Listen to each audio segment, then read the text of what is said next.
Hello tout le monde, j'espère que vous allez bien. Mon nom est Fabiola, la Patamoso de Toronto et bienvenue dans mon podcast. Pour le moment, je n'ai pas de générique parce que pour être tout à fait honnête avec vous, j'ai mis énormément de temps à créer ce podcast pour plusieurs raisons. La première, c'est que je suis plus confortable à l'écrit qu'à l'oral. La seconde, c'est qu'il y a énormément de podcasts dont je me suis dit tous les sujets sont couverts. Et la troisième raison, c'est que je ne savais pas trop de quoi parler, pas trop sur quel pied danser. Après, je me suis dit, écoute Fabiola, tu vas créer ce podcast parce que au marché là-bas, là, les tantiers, elles ont différents stands. Elles vendent les tomates, elles sont alignées comme ça. Mais chacune a ses clientes et à la fin de la journée, chacune a sa recette. Donc, tu vas intégrer le marché du podcast. L'autre point, je me suis dit aussi que je vais aborder la réalité. Ça veut dire que ce que nous tous on vit et puis personne ne veut parler de ça là. On va en parler. On va pas en parler n'importe comment, hein. On va en parler avec un peu de noussi, beaucoup de tact et toujours en se layant. Tu sais ce que je veux dire? Dans ce premier épisode du podcast, j'aimerais qu'on parle de la frustration. La frustration qui est un sentiment tellement normal et qu'on rejette tous parce que ça a une connotation négative ou péjorative. Nous sommes tous des frustrés. Moi qui suis en train de te parler, je suis une frustrée. Toi qui me regardes, tu es un frustré. Ça dépend des différentes étapes, différents niveaux de notre vie. Tu n'arrives pas à avoir d'enfant, tu es frustré. Tu es toujours célibataire alors que tous tes amis sont mariés, tu es frustré. Tu veux quitter ton emploi actuel, tu ne t'y sens pas à l'aise, mais tu galères à trouver un nouveau travail, tu es frustré. Ça dépend de chaque niveau, mais nous sommes tous des frustrés. Donc, asseyons-nous, trouvons des solutions. S'il y a quelqu'un qui est frustré dans la vie, là, qu'on dit que la plus frustrée du monde entier, la voici devant vous ici. Me voici. Mais moi, je suis... En fait, dès que je perds le contrôle d'une situation, ça me frustre. Ça me frustre et je vais vous partager aujourd'hui un truc qui me fatigue, qui me travaille l'esprit en ce moment au point de penser à me relocaliser. La création de contenu au Canada. Ça, c'est un truc qui, en ce moment, je vous jure, ça me fatigue. La création de contenu au Canada ne rapporte rien. Zéro. Je vous prends l'exemple de TikTok. Sur TikTok, tu fais tes vidéos. Si tu as 10 000 abonnés, dès que tu atteins 1 million de vues, tu as tes 1 000 €, 1 500 € dans ta poche et tout, tranquille. Au Canada, on n'a pas cette option. Au Canada, le seul moyen de te rémunérer, c'est soit de faire des lives et recevoir des cadeaux de personnes, alors qu'on sait que pour avoir ne serait-ce que 200 € de cadeaux, il faudrait que tu aies 15 000 vues dans les lives et tout. Donc ça, c'est pour les superstars. Donc ça, c'est pour un niveau supérieur en haut là-bas. De trouver des partenariats. Mais les partenariats, on galère à en trouver. Les partenariats, on galère à en trouver. Moi, par exemple, sur Instagram, où j'ai une grande communauté engagée en plus, j'ai du mal. Ce qui est paradoxal, c'est qu'au Canada, il n'y a pas beaucoup de créateurs de contenu, tu vois. Donc, je me dis, normalement, les entreprises devraient nous courir après. Mais c'est grave difficile de percer le marché. Je sais qu'il y a un marché là, mais c'est difficile de percer le marché. Parce que j'ai des amis qui ont le même niveau de content creating comme moi, qui vivent pleinement de cela, donc aux États-Unis ou en France, qui en vivent pleinement. Ça veut dire que tu te réveilles le matin, tu fais ce que tu aimes, tu es très passionné et tu gagnes de l'argent pour ça. Mais moi, ce n'est pas le cas parce que la création de contenu, ça prend du temps, ça prend de l'énergie, ça demande d'être créatif. Moi, souvent, je me réveille littéralement en sursaut parce que j'ai une nouvelle idée. Il faudrait que je la note pour ne pas l'oublier. Déjà, même avant de filmer une vidéo, tu dois avoir la musique, tu dois savoir comment monter.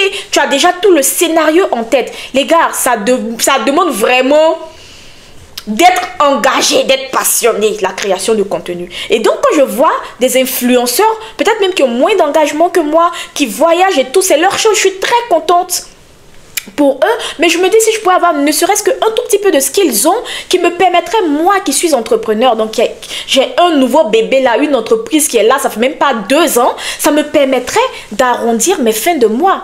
Mais le gouvernement canadien refuse de rémunérer les gens sur TikTok. Moi, j'essaye de comprendre leur politique parce que, vous savez, il y a un grand besoin en main-d'œuvre ici au Canada. Donc, s'ils commencent à payer les gens sur TikTok, là, vous pensez vraiment que nous, on va se réveiller dans le froid? C'est-à-dire qu'il est 5 h du matin, il fait nuit noire, et puis on va partir travailler, quoi. Dans le froid là. Dès que l'hiver commence, on commence à déprimer. Vous pensez qu'on s'est levé partir travailler dans le froid. Par contre, je trouve que ce n'est pas juste pour toute l'énergie que la création de contenu demande. C'est un travail à temps plein, les gars. C'est un travail à temps plein. Et vous me connaissez, moi je suis une forceuse là. J'ai envoyé 50 000 emails aux entreprises pour leur dire, écoutez, je suis là, voici mon profil et tout. Zéro. Au départ, je me suis dit, oh, c'est parce que tu es une entreprise. Essaye de faire un compte personnel. J'ai séparé Instant du Palais de Fabiola. J'ai fait le compte personnel, j'envoie des emails. Souvent, on te répond, on te dit félicitations, tu es sur la liste des influenceurs. Mais à aucun moment, c'est-à-dire Jésus meurt, il ressuscite le 3e jour jusqu'en tombe en 2024. Il ne te recontacte pour te dire on a besoin de publicité, on a besoin que tu fasses des placements de produits pour nous. Même le gifting, hein, c'est très difficile. Hein? C'est très difficile. Donc à un moment, je me suis dit bon, je vais essayer d'intégrer une agence. Peut-être qu'avec les agences, ça sera beaucoup plus accessible. Peut-être que je suis dans mon coin, je ne connais pas le marché, je ne sais pas. Je ne sais pas. Mais pour avoir une agence fiable, légitime, c'est le parcours du combattant. J'ai contacté quelques agences jusqu'à aujourd'hui. Je n'ai toujours pas de réponse. Et en fait, je suis là, je me demande, mais qu'est-ce que je fais mal? Qu'est-ce que je fais mal? Est-ce que c'est parce que je suis une francophone en Ontario? Si c'est ça, c'est toujours pas juste parce que le Canada se veut être un pays bilingue. Et en fait, je me pose tellement de questions et c'est en réfléchissant, en cogitant, que je vais me connecter sur TikTok et je vais recevoir une claque en pleine face. Donc, il y a un compte TikTok qui s'est donné pour mission de dénicher des comptes YouTube avec très peu de vues. C'est dans ce contexte-là que le compte TikTok a déniché le profil de Fishing with Odad. Donc, c'est un papy qui est passionné de pêche et de création de contenu. Il a créé son compte en 2016. De 2016 à 2024, il n'a eu que 1300 abonnés. 1300 abonnés et il se débrouille avec les 200 vues par-ci, les 300 vues par-là. Et du jour au lendemain, like overnight, avec l'aide du compte TikTok là, il s'est retrouvé à 1 400 000 abonnés. Peut-être même plus. Comme moi je regardais, c'était 1 400 000 abonnés. YouTube, à chacune des étapes que tu franchis, t'envoie une reconnaissance. Donc un trophée comme pour les 100 000, un trophée pour le million. En 8 ans, il n'a reçu aucun trophée. Il n'avait jamais fait 1000 vues. Mais en 2 jours, il va recevoir tous les trophées et il a capitalisé. Il avait fait 400 vidéos. Ces 400 vidéos-là font en moyenne 50 000, 100 000 vues. Il fait des millions de vues. Donc, vous imaginez que sa retraite est assurée. Et l'histoire de ce papy-là m'a enseigné tellement de leçons. La première leçon, c'est que tu fais tes trucs par passion, oui. Mais dis-toi bien que même s'il y a une personne qui te regarde, tu es importante pour cette seule personne-là. Même s'il n'y a que 2 personnes qui sont là pour ton contenu, tu leur apportes quelque chose. Donc c'est vraiment la qualité qu'il faut regarder.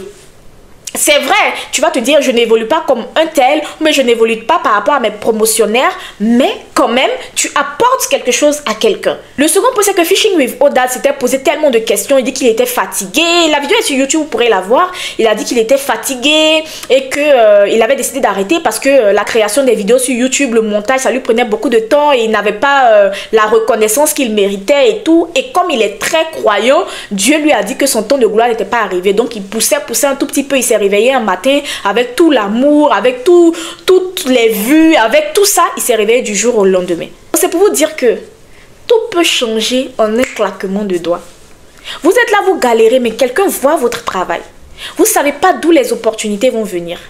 Vous êtes là, vous êtes fatigué, mais quelqu'un sait ce que vous valez. Et vous ne savez pas comment les portes vont s'ouvrir. Parce que quand elles vont commencer à s'ouvrir, là, elles ne vont plus se refermer. Un autre point, c'est que ce n'est pas de votre faute. Dans la vie, il faut aussi un peu de chance. La chance. Je vais vous prendre mon exemple. Moi, j'ai créé mon compte Instagram. 300 abonnés. Ils sont restés là pendant 1 an. Après, j'ai forcé.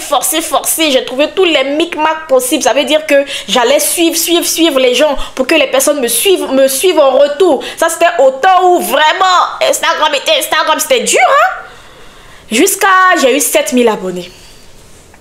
7000 abonnés là. Je suis restée à 7000 abonnés pendant 3 ans.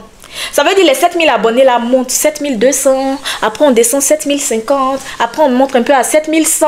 Mais les 7000 ne bougeaient pas. Jusqu'à ce que Instagram mette en avant les réels. Décide de pousser les réels dans l'algorithme. C'est là que tout a changé. Mon même contenu que je postais depuis des années. Le même contenu est devenu réel aujourd'hui qui m'a propulsé. On est passé de 10 000, 50 000, aujourd'hui on est 100 000 abonnés.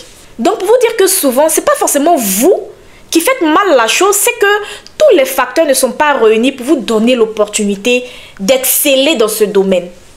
Ce que j'aimerais vous dire aujourd'hui, et j'aimerais que vous reteniez de l'histoire de Odad et de mon histoire, c'est que déjà, votre frustration est normale. C'est un sentiment humain. Vous n'êtes pas aigri, vous n'êtes pas jalouse. C'est normal de se sentir comme ça à certaines périodes de notre vie. Mais il ne faudrait pas que ce soit éternel. Il faudrait trouver le moyen de passer au-delà de cette frustration pour être tranquille avec sa conscience. Moi, par exemple, dans le cas du Canada, bon, j'ai accepté pour le moment. J'ai accepté.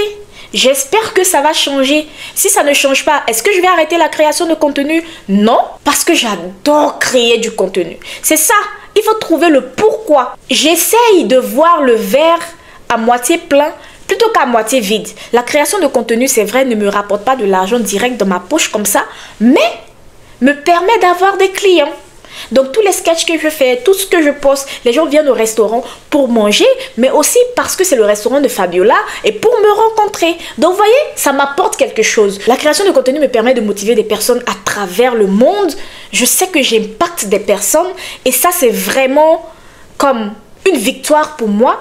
Du coup, essayez-vous de relativiser. Ce n'est pas de votre faute. Vous n'êtes pas nul. Vous n'êtes pas le problème. Vous n'êtes pas en retard. C'est normal que vous soyez frustré par une situation précise. Mais il ne faudrait pas que ce sentiment-là dure trop longtemps. Sinon, c'est là que ça va vous rendre aigri. J'aimerais vraiment avoir vos avis en commentaire, ce que vous en pensez. Qu'est-ce qui vous frustre en ce moment? Qu'est-ce qui fait que vous n'êtes pas bien? Quelle est la réponse à votre pourquoi que vous ne recevez pas? Dans quel domaine? Dites-moi tout. Mais en tout cas, sachez que vous n'êtes pas seul. Sachez que vous n'êtes pas les seuls dans cette situation. Nous tous sommes des frustrés, mais on essaye de passer outre pour avoir une meilleure vie. Mais vous n'êtes définitivement pas le problème. Sur ce, je vous dis beaucoup de courage pour ce que vous traversez et vous en valez la peine. Bisous!